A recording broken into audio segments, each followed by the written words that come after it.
اور اپنے سر ہم نے سیکھا ہو نہ سیکھا ہو، لیکن جو دینے والے ہیں انہوں نے کافی سبق سیکھ لیا ہے. پھر اس کا مطلب یہ ہے کہ جو ڈونرز ہیں انہوں نے کافی سبق سیکھ لیا ہے پاکستان کے حوالے سے. ایک چیز اور کہ آپ I am F 8th review میں جب تھے اس وقت سیلاب آ چکا تھا، لیکن وہاں پہ کوئی رپورٹنگ نہیں تھی. وہ اب ہم 9th ریویو میں ساری ایڈجسٹمنٹ کرنے جا رہے ہیں ساری چیزیں، اور یہی وجہ ہے کہ ابھی تک ہم انہیں وقت بھی نہیں دے سکے، تعین نہیں کر سکے کہ 9th ریویو کب شروع ہوگا پھر کنکلوڈ ہوگا. پھر اس کے بعد بہت ساری امداد اور بہت ساری چیزیں جو ہیں وہ آئی ایم ایف سے مشروط ہوں گی. تو یہ تو ہماری اپنی لیکنگ ہے نا ان ساری چیزوں میں. بالکل صحیح فرمایا آپ نے. دیکھیے بہت عرصہ تو ہم صحیح اندازہ بھی نہیں لگا پائے تھے اور وہ بار بار ہم سے نمبر مانگ رہے تھے. پھر آپ نے دیکھا جو رپورٹ بھی مشترکہ طور پر جس میں ورلڈ بینک بھی، ایشین ڈیولپمنٹ بینک بھی، یورپین یونین بھی، سب نے مل کر جو رسک اسیسمنٹ اور جو اس کی ڈیمیج اینڈ لاس اسیسمنٹ کی ہے، جس میں 30 بلین سے بھی زائد کے نقصانات سامنے آئے ہیں. تو ہمارا جو ڈیلیوری سسٹم ہے، جو ہماری انتظامیہ ہے، جو ہماری گورننس ہے، اس کے برے ہونے کی تو اب میں سمجھتا ہوں کہ کسی قسم کی ہمیں کہیں سے جا کر دوسری رائے لینے کی ضرورت نہیں ہے. وہ تو بار بار ہم اس کا اعادہ کرتے ہیں کہ دراصل ہم اپنے معاملات درست کرنے میں بالکل ہی سنجیدہ نہیں ہیں. یہ میں کسی ایک حکومت کی بات نہیں کر رہا ہوں، بلکہ یہ میں اس اسٹرکچرل اپنے فلاز کی بات کر رہا ہوں جو ہمارے گورننس کے ڈھانچے میں موجود ہے. اس لیے لوگ باہر کے ہم سے ہمدردی تو بہت رکھتے ہیں، مگر جب ان کے موقع آتا ہے وہ مدد بھی کرتے ہیں، مگر پھر وہ بہت رنجیدہ بھی ہوتے ہیں کہ ہم بار بار اسی طرح کی حرکتیں کرتے ہیں جس سے پوری قوم جو ہے وہ تو خیر پریشان ہوتی ہے. باہر کی عالمی برادری بھی ہماری طرف دیکھتی ہے کہ یہ کس طرح کے لوگ ہیں، یہاں کس طرح کا ملک ہے. آپ اس بات سے اگری کریں گے کہ ابھی تک اگر 3-4-5 مہینے میں ہم اپنا لاس اسسمنٹ نہیں کر پا رہے، ڈیمیج اسسمنٹ نہیں کر پا رہے، تو اس کا مطلب یہ ہے کہ پاکستان کی جو انڈاکیومنٹڈ اکانومی ہے، جو اتنی بڑی آپ کی ریگولر اکانومی کے سائڈ کھڑی ہے، یہ اس کا سراسر نقصان ہے. آپ کو یاد ہوگا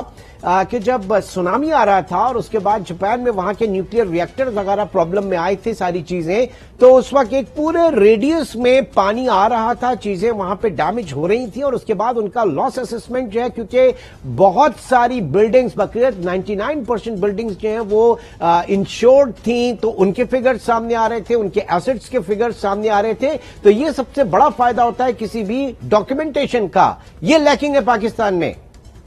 جی بالکل آپ نے صحیح جو مسئلے کی طرف اشارہ کیا ہے کہ ہم بہت عرصے سے آپ نے دیکھا کہ کتنے ریفارمز پروگرام کیے، کتنی دفعہ ہمیں ورلڈ بینک نے پیسہ دیا اور ابھی بھی دے رہے ہیں، مگر ہم نے اپنی معیشت کو دستاویزی کرنے کی، اپنی چیزوں کو ریکارڈ پہ لانے کی ہمارے ہاں ہے ہی نہیں. اور آپ دیکھتے ہیں کہ ہر سال میں 3 دفعہ تو ہم ایمنیسٹیاں دیتے ہیں. اب ایمنیسٹی کا مقصد تو ہوتا ہے کہ آپ ایک دفعہ دیں اور اس کے بعد آپ کی جو لوگ ہیں وہ اس کے اوپر عمل درآمد کریں قانون پہ، مگر یہ تو اس لیے دی جاتی ہیں شاید کہ ہم قانون پہ عمل درآمد کرنا یا اس کی رول آف لا کو ماننا اب ہماری سرشت میں ہی نہیں رہا ہے. اس سے بڑا افسوس ہوتا ہے دیکھ کر کہ سر ایک بریک کی کال ہے، بریک کے بعد آؤں گا میں اسی اہم پوائنٹس کے اوپر کہ ایمنسٹی اسکیم میں آئینی حقوق کے باوجود اب جو ہے 31 دسمبر 2022 تک جنہوں نے اپنے فورن ایسٹس کے اوپر کیپٹل ویلیو ٹیکس ادا نہیں کیا ہے، اور اس کے ساتھ ساتھ tax on deemed income basis جو ہے جنہوں نے ادائیگی نہیں کی ہے، ان کے نام اب چھاپے جائیں گے. آئینی تحفظ ہونے کے باوجود یہ چیز ہونے جا رہی ہے. ڈاکٹر اکرام الحق صاحب ہمارے ساتھ موجود ہیں. ایک چھوٹے سے بریک کے بعد دوبارہ ملتے ہیں.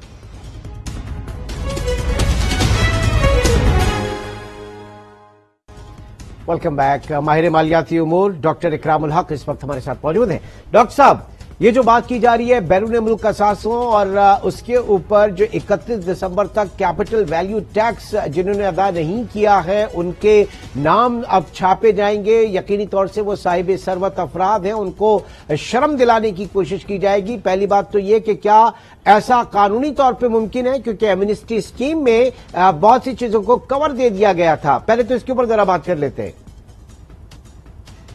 جی، جب یہ ایسٹ ڈیکلیریشن ایکٹ پاس ہوا تھا پارلیمنٹ سے تو منی بل کے طور پر اس کو پاس کیا گیا، اور اس میں یہ اس بات کا خاص اہتمام کیا گیا تھا کہ ان کے نام جو ہیں وہ کسی کو نہیں دیے جائیں گے. اب ظاہر ہے کہ نہیں سر، وہ تو ان کے تھے نا کہ جو ڈکلیئر کر لیں گے ان کے نام کسی کو پبلش نہیں ہوں گے، وہ تو یہ تھا نا. جی بالکل. جو کہ وہ ڈیکلیریشن کا جو لا تھا اس کے ذریعے اپنے ایسٹ ڈیکلیریشن کر کے اور اپنی ایسٹس کو وائٹ کریں گے، یہ ان کو یہ تحفظ دینے کی کوشش کی گئی تھی. جی بالکل ٹھیک. اور اب جو نیمنگ شیمنگ والی جو بات ہو رہی ہے وہ ان کے لیے جنہوں نے اپنے ایسٹس ڈکلیئر نہیں کیے ہیں، یہ ان کے لیے. جی ظاہر ہے کہ ابھی جو قانون آیا ہے اس کے تحت تو انہوں نے فورن ایسٹس جو ہیں پاکستانی ریزیڈنٹس کے ان کو ٹیکس کیا ہے، اور اگر اس کو ادا نہیں کرتے تو ظاہر ہے کہ یا تو ان کے پاس کسی عدالت کی طرف سے کوئی اسٹے حاصل ہوگا، ورنہ پھر یہ کہ ظاہر ہے کہ نام پبلش کرنے کا بھی جو قانون ہے اس کی پوری کرتے ہوئے ریکوائرمنٹ جیسے ٹیکس ڈائریکٹریز وغیرہ ہمارے ہاں پبلش ہوتی رہی ہیں. 2019 کے بعد سے تو نہیں ایشو ہوئی، مگر میرا خیال ہے کہ حکومت اسی قانون کا استعمال کرتے ہوئے ایسا کر سکتی ہے.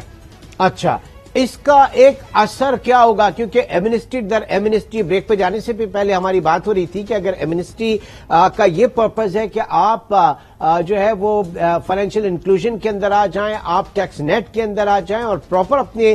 ڈاکیومنٹ کر لیں، دستاویز کر لیں، تو وہ بہتر ہے. کیونکہ کہا یہ جا رہا ہے کہ تقریباً صرف دبئی کے اندر پاکستانیوں کی 25 سے 30 ارب ڈالر مالیت کی پراپرٹیز ہیں. وہاں پہ ان کے پاس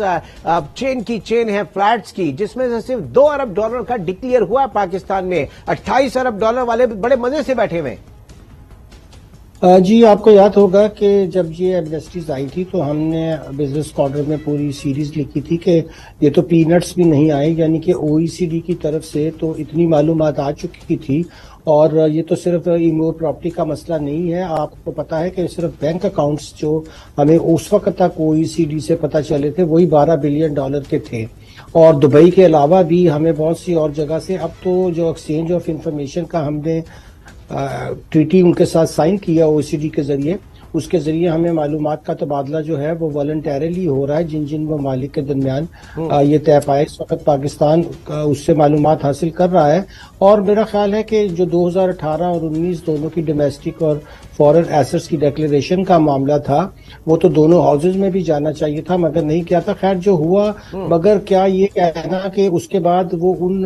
چیزوں پہ ٹیکس نہیں دیں گے یا ٹیکس لگے گا تو ان کو ساری زندگی کے لیے ٹیکس معاف کر دیا گیا، ایسی تو کوئی بات ان قوانین میں نہیں تھی. اس میں تو صرف یہ تھا کہ اگر آپ کے انڈکلیئرڈ ایسٹس ہیں تو وہ آپ ڈکلیئر کر لیں. یہ تو نہیں کہا تھا کہ اگر اس سے کوئی آمدنی پاکستان میں ٹیکس ہونی ہے یا اس پہ کوئی نیا ٹیکس نہیں لگایا جا سکتا، اس طرح کا تو کوئی وعدہ اس میں نہیں کیا گیا. تو آپ کہہ رہے ہیں کہ وہ فل اینڈ فائنل نہیں تھا، یہاں پہ پھر روم نکلتا ہے.